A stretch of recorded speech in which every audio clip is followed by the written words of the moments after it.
नमस्कार दोस्तों, मैं विशाल रस्तोगी स्वागत करता हूं आपका एक बार फिर से वी एकेडमिक्स टीचिंग पर।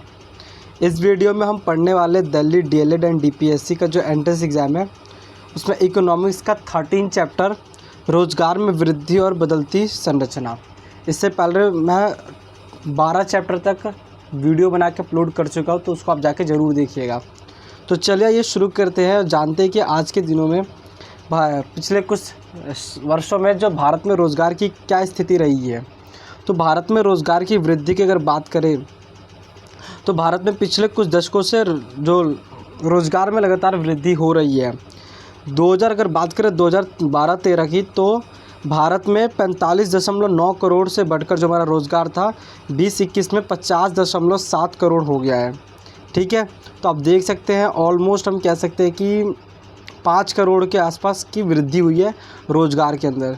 ठीक है, 2012-13 में जो हमारा लगभग 46 करोड़ की जो रोज़गार था वो हमारा बढ़ के लगभग 51 करोड़ के हमारे पास रोज़गार की वृद्धि हुई है।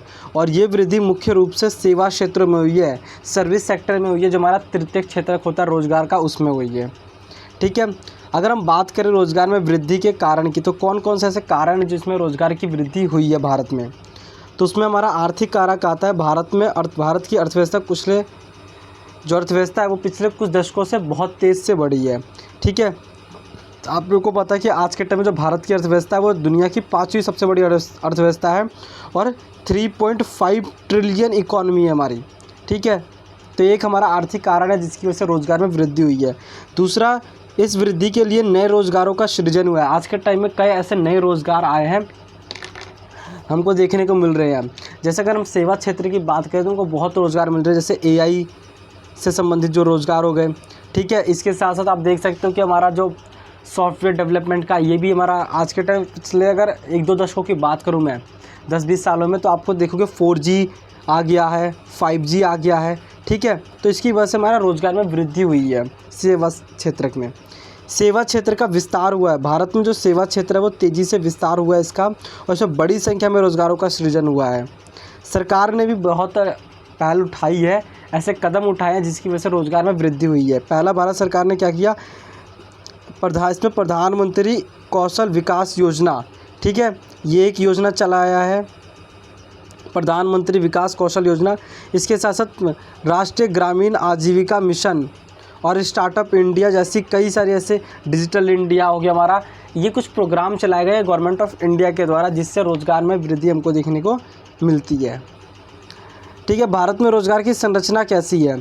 तो भारत में जो रोज़गार की संरचना वो धीरे धीरे बदल रही है। कृषि क्षेत्र, पहले ज़्यादातर लोग हमारे कृषि क्षेत्र में ही कार्यरत थे और आज भी है, लेकिन उतना नहीं है जितना पिछले 1-2 दशकों में थे। तो कृषि क्षेत्र में रोज़गार जो है घट रहा है, और जबकि सेवा क्षेत्र में रोज़गार की वृद्धि हो रही है।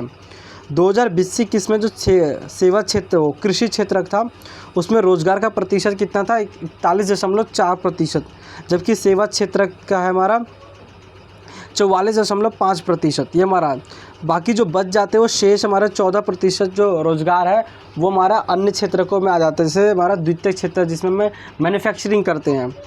ठीक है, तो इन सब में हमको देखने को मिलता है।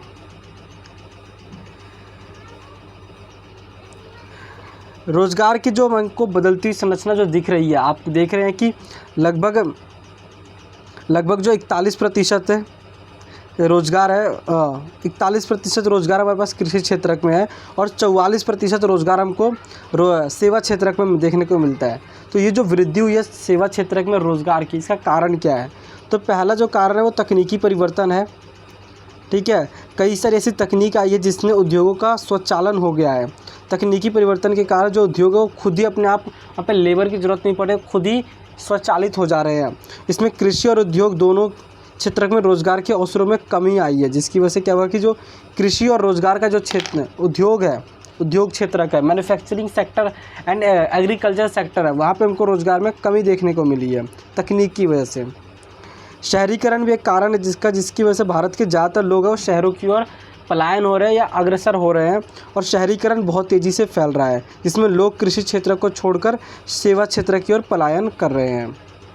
ठीक है, तो ये हमारा जो सेवा रोज़गार में वृद्धि और उसके कारण और उसकी संरचना और उसके कारण क्या थे। बहुत छोटा सा टॉपिक है ये।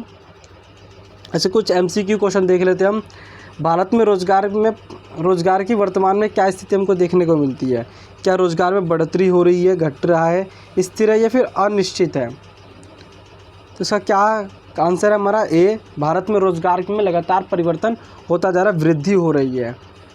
दूसरा क्वेश्चन है कि भारत में रोज़गार के प्रमुख स्रोत क्या है? कृषि, उद्योग, सेवा, सभी।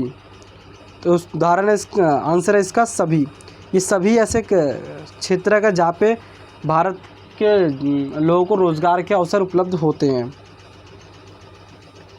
अगला क्वेश्चन हमारा कि भारत में रोज़गार के अवसरों में वृद्धि के लिए कौन से कारक जिम्मेदार हैं? आर्थिक कारक, जनसंख्या वृद्धि, शहरीकरण या फिर उपरोक्त सभी? तो इसका आंसर है उपरोक्त सभी है। उपरोक्त सभी ऐसे कारण हैं जिसकी वजह से भारत में रोज़गार के अवसरों में वृद्धि हुई है। आर्थिक विकास हुआ है, जनसंख्या में वृद्धि हुई है और शहरीकरण तो हुआ ही है।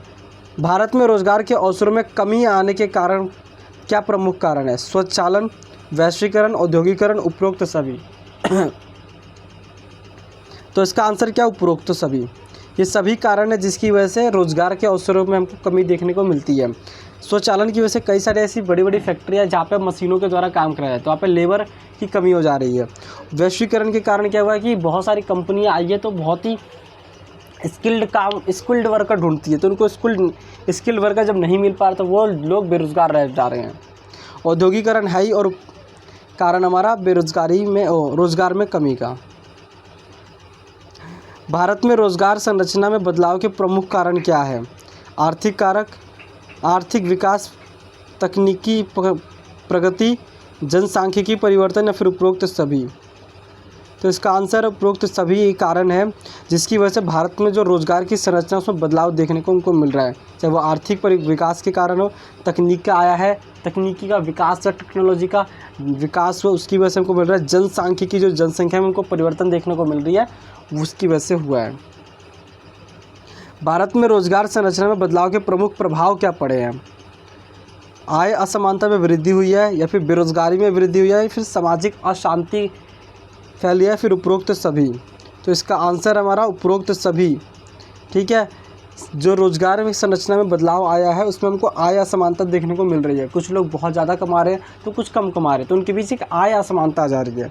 बेरोज़गारी बढ़ रही है, तकनीकी के कारण कई सारे काम मशीनों के द्वारा कराए जा रहे हैं, तो जो हाथों से काम करते थे उनके लिए रोज़गार के अवसर ख़त्म हो रहे हैं।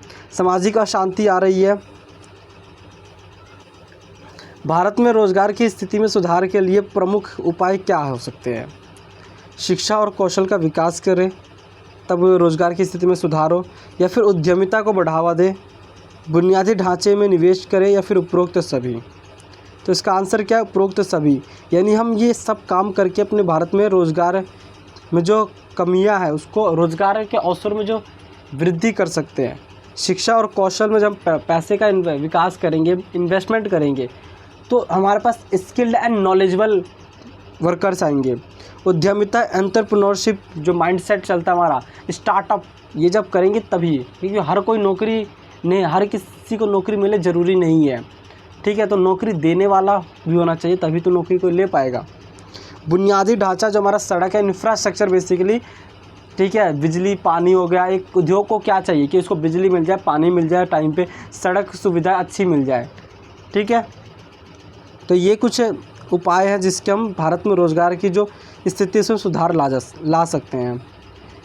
ठीक है, तो ये हमारा जो टॉपिक होता है हमारा 13 चैप्टर, भारत में रोज़गार में वृद्धि और संरचना में जो परिवर्तन आया है वो, ये छोटा चैप्टर था इसलिए यहाँ पे ख़त्म हो रहा है। इसके साथ साथ हमारा जो इकोनॉमिक्स का जो सिलेबस था ये भी ख़त्म हो गया है। तो अगर आपको ये वीडियो अच्छी लगे तो इसको लाइक कीजिएगा और शेयर कीजिए। अगर आप हमारे चैनल पर पहली बार आए हैं तो हमारे चैनल को सब्सक्राइब जरूर कीजिएगा। मैं मिलूँगा आपसे अगले वीडियो में, तब तक के लिए जय हिंद, जय भारत।